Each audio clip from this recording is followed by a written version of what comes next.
সাহায্য চাবো, আল্লাহর কাছেই চাবো। সাহায্য চাওয়ার ক্ষেত্রে মনসুর নুমানী রহমতুল্লাহি আলাইহি একটা মূলনীতি দিয়েছেন, মানুষ যা দিতে পারে, মানুষ যে প্রয়োজন মিটাইতে পারে, সেই সাহায্য যদি আমরা চাই তাহলে শিরিক হবে না, ঈমান নষ্ট হবে না। কিন্তু এমন সাহায্য যদি চাই যেই সাহায্য মানুষের দেওয়ার ক্ষমতা নাই, কিরকম সাহায্য? বাচ্চা হয় না, সন্তান হয় না, আমরা চলে যাই পীরের কাছে, যায় বলি বাবা আমাকে সন্তান দেন, বাবা আমার তো সন্তান হয় না, সন্তান দেন। ও মুসলমান, সন্তান দেওয়ার মালিক কে? জোরে বলি, সন্তান দেওয়ার মালিক কে? কেউ যদি আল্লাহ ব্যতীত দুনিয়ার অন্য কোনো মানুষের কাছে সন্তান চাই, তার ঈমান চলে যাবে। এক নম্বর বিষয়, আল্লাহ পাকের প্রতি ঈমান ঠিক আছে। দুই নম্বর বিষয়, নবীজির প্রতি ঈমান ঠিক আছে। তিন নম্বর ক্ষেত্রে আয়েশা যদি আমরা পীরের কাছে যাই সন্তান চাই, পীরের কাছে যাই সিজদা করি, আমাদের ঈমান কিন্তু চলে যাবে। এজন্য সাবধান থাকতে হবে। জান্নাতে যাওয়ার জন্য দুইটি শর্ত। এক নম্বর হলো ঈমান, দুই নম্বর হলো নেক আমল। এক নম্বর হলো কি? ঈমান, দুই নম্বর নেক আমল। ঈমানের ক্ষেত্রে তিনটা পয়েন্ট মনে রাখতে হবে। আলোচনা তো বহু শুনেছেন, এবার মনে রেখে যান।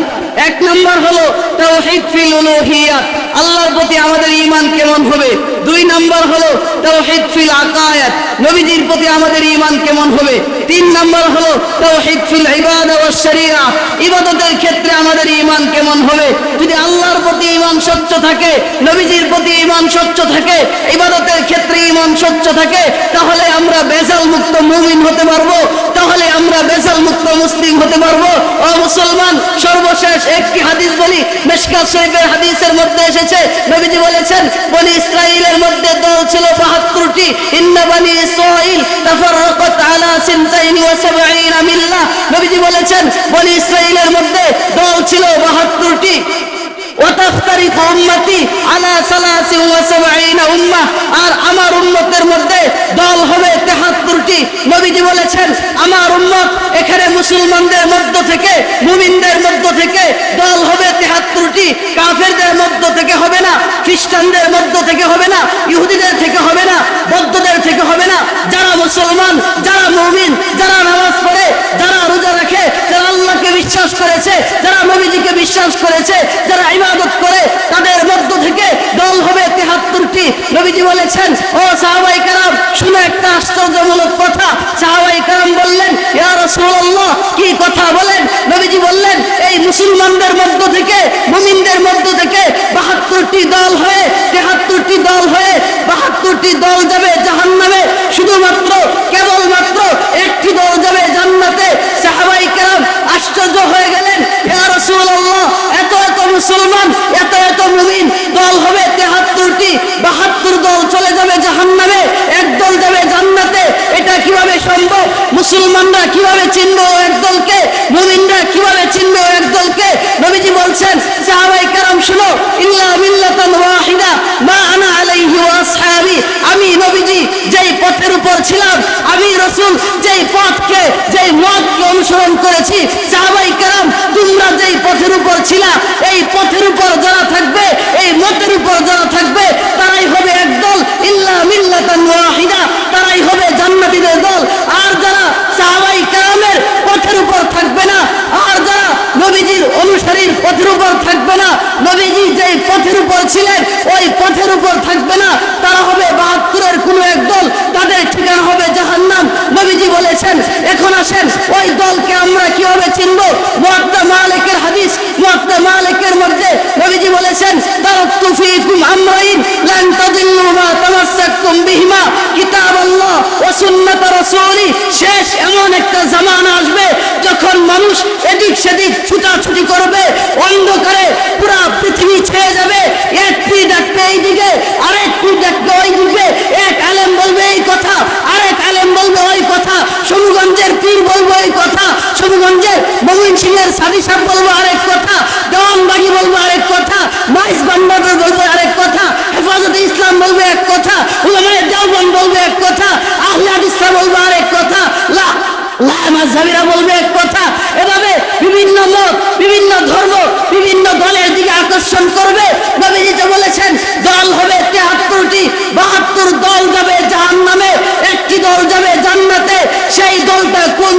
আমাদের চেনার দরকার আছে কিনা? জোরে বলি আছে কিনা?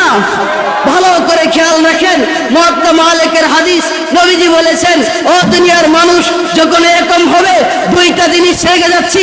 এক নম্বর কিতাব আল্লাহ, দুই নম্বর সুন্নাত রাসূলি, আল্লাহর কিতাব কুরআনুল কারীম, দুই নম্বর নবীজির সুন্নাত, নবীজি আলাইহিস সালামের আদর্শ।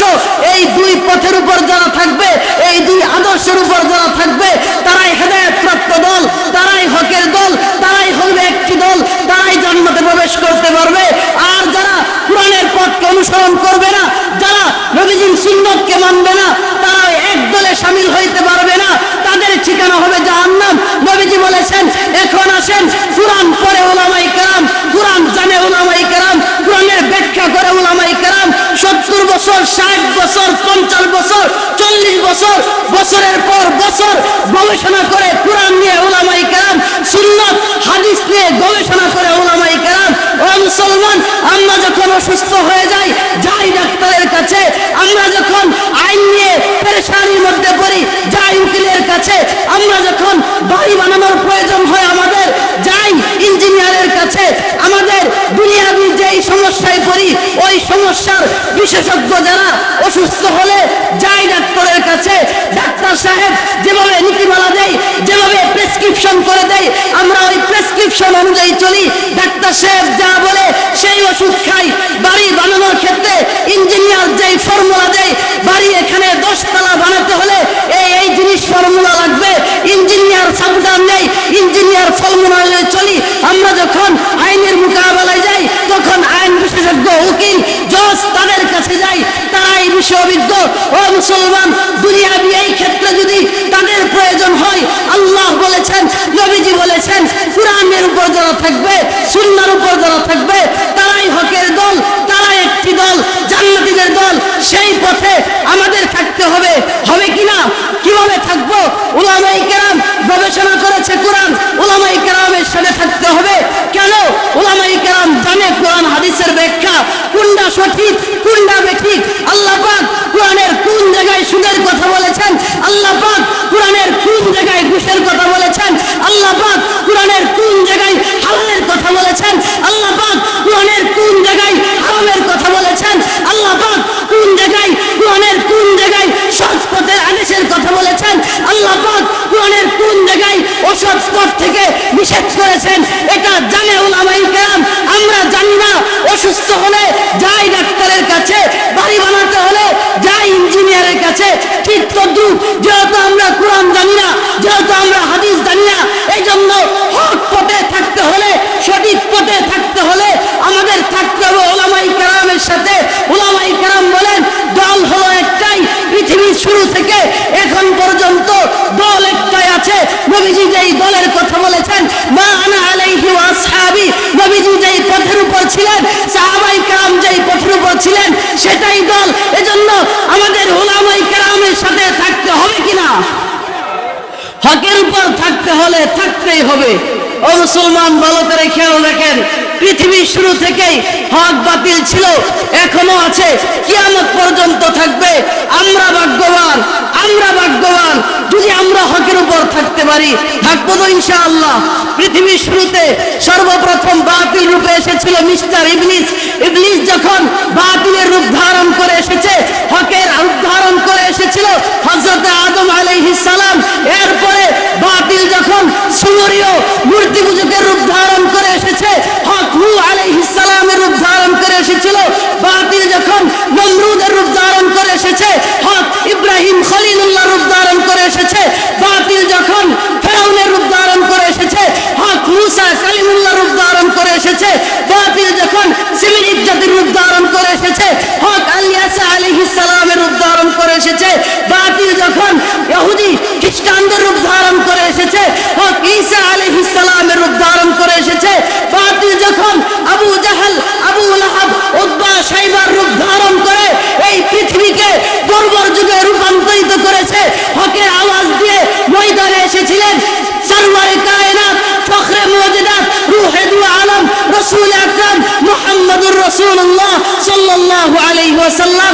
এমনি ভাবে বাতিল যখন খলিফা মনসুরের রূপ ধারণ করে এসেছে, হক পথ ভ্রান্ত পথিকের পথের দিশারি হাদিস ও ফিকহ শাস্ত্রের মহাপুরুষ ইমাম আযম আবু হানিফার রূপ ধারণ করে এসেছে, বাতিল যখন হলকে কোরআনের রূপ ধারণ করে এসেছে, হক ইমাম আহমদ ইবনে হাম্বলের রূপ ধারণ করে এসেছে, বাতিল যখন তাতারি ফিতনার রূপ ধারণ করে এসেছে, হক আল্লামা ইবনে তাইমিয়ার রূপ ধারণ করে এসেছে, বাতিল যখন শাহ আল জুতির রূপ ধারণ করে এসেছে, হক ইমাম গাজ্জালির রূপ ধারণ করে এসেছে, বাতিল যখন শিয়া ইসনা আশারিয়ার রূপ ধারণ করে এসেছে, হক শাহ ওয়ালিউল্লাহ মুহাদ্দিসে দেহলভির রূপ ধারণ করে এসেছে, বাতিল যখন কাদিয়ানী মতবাদের রূপ ধারণ করে এসেছে, হক আনোয়ার শাহ কাশ্মীর রূপ ধারণ করে এসেছে, বাতিল যখন বেদাত ও কুসংস্কারের রূপ ধারণ করে এসেছে, হক মনসুর নুমানি রূপ ধারণ করে এসেছে, বাতিল যখন রাষ্ট্রীয় পর্যায়ে শরীয়ত বিরোধী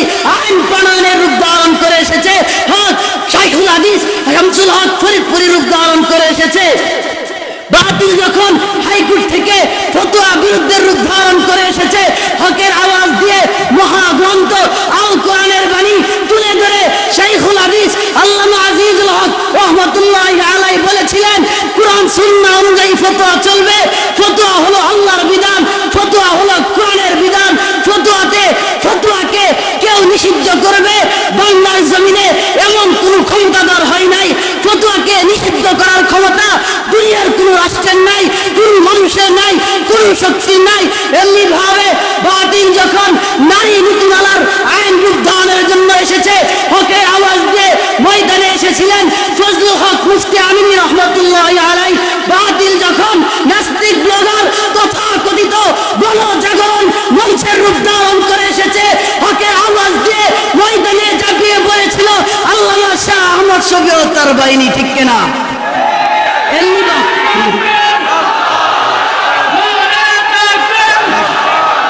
এমনি ভাবে বাতিল যখন ভাস্কর্যের রূপ ধারণ করে আওয়ামী ফ্যাসিস্টের রূপ ধারণ করে এসেছে, হকের আওয়াজ দিয়ে ময়দানে দাঁড়িয়েছিলেন মামুনুল হক, ঠিক কিনা?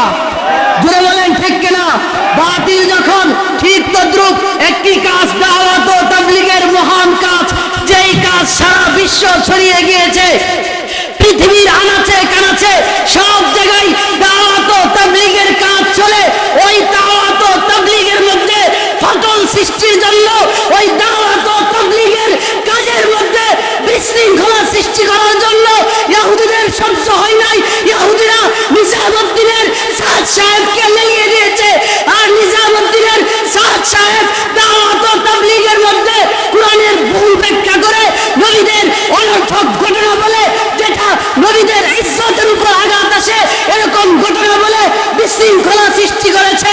ও মুসলমান, হকের দল একটাই, ওই দল ছাড় দেয় নাই। বাংলাদেশের উলামায়ে কেরাম, পাকিস্তানের উলামায়ে কেরাম, ভারতের উলামায়ে কেরাম বক্তৃতার মাধ্যমে, ওয়াজাহাতি জোরের মাধ্যমে, বিভিন্ন গ্রন্থ রচনার মাধ্যমে, টঙ্গীর ময়দানে দুইবার রক্ত দেওয়ার মাধ্যমে প্রমাণ করে দিয়েছেন হকের দল একটাই, সেটা হবে উলামায়ে কেরামের অধীনে, উলামায়ে কেরামের বাইরে যারা উলামায়ে কেরাম ছাড়া ভিন্ন মতামত কায়েম করবে, কোরআনের ভুল ব্যাখ্যা করবে, হাদিসের ভুল ব্যাখ্যা করে ভিন্ন মত কায়েম করতে চাইবে, তাহলে বাতিলের দল, তাদের সঙ্গে আমাদের লড়াই করতে হবে, ঠিক কিনা? সামনে এরকম আরো দুর্যোগ আসতে পারে, রক্ত দেওয়া লাগতে পারে, আরো দলের আবির্ভাব হইতে পারে, আমাদের সতর্ক থাকতে হবে। এজন্য আমাদের সোচ্চার থাকতে হবে, যাতে করে কোনো বাতিল ফেরকা মাথা চাড়া দিয়ে না উঠে, আমাদের সমাজের মানুষ, আমাদের ভাই, তারা যেন গুমরা না হয়ে যায়। নিজেরাও সচেতন থাকবো, নিজেরাও হকের উপর থাকবো। শর্ত হলো উলামায়ে কেরামের সহবতে থাকতে হবে।